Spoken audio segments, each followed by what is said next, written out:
Luluto po tayo ng ginisang repolyo ng manok po yan. Tsaka atay ng manok po.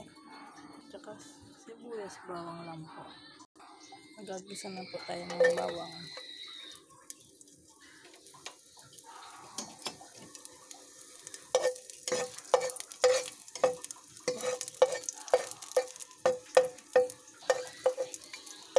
Natin ng sibuyas. Natin yung manok.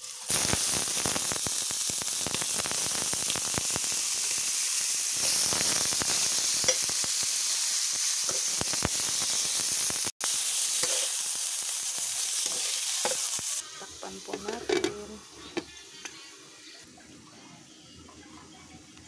Sana po natin yan.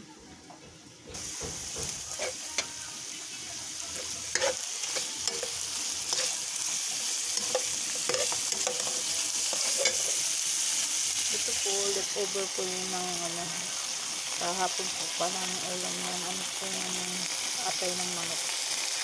Adobo. Kaya sasawag ko rin po siya. Para hindi ko sayang. Dahil natin sa gulay.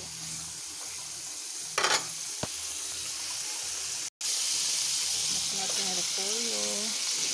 Ayan na po. Lagyan na po natin lahat ng repolyo.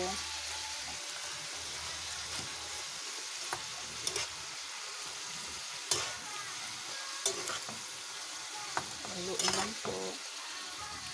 Ano po, nahalo ko na po. Lagyan po natin ng konting asin. Pagpalasa lang po siya. Lalagyan po natin ng udong. Tapos padami po. Lalagyan po natin ng udong. Lagyan po na po ng udong. Ano lang na po natin. Pero nilagyan ko na po ito ng konting tubig lang po.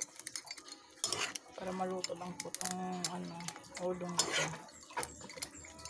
Mga leftover nyo po ng mga ulam, pwede naman po yan igisa-gisa lang po sa gulay. Kasi pagka kinabukasan na minsan ayaw nang kainin, kaya ginagawan ko ng paraan. Naman po, mahal ang bilihin ngayon, kaya kailangan talaga takpan ko muna po hanggang sa maluto po yung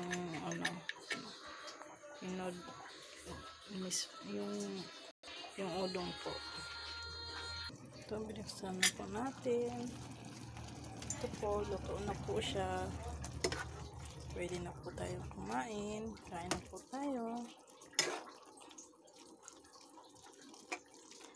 Isa pong repolyo, nilagyan ko po na udong. Ano po siya? Sinhugan ko lang po yan ng manok. At saka atay ng manok din. Thank you po.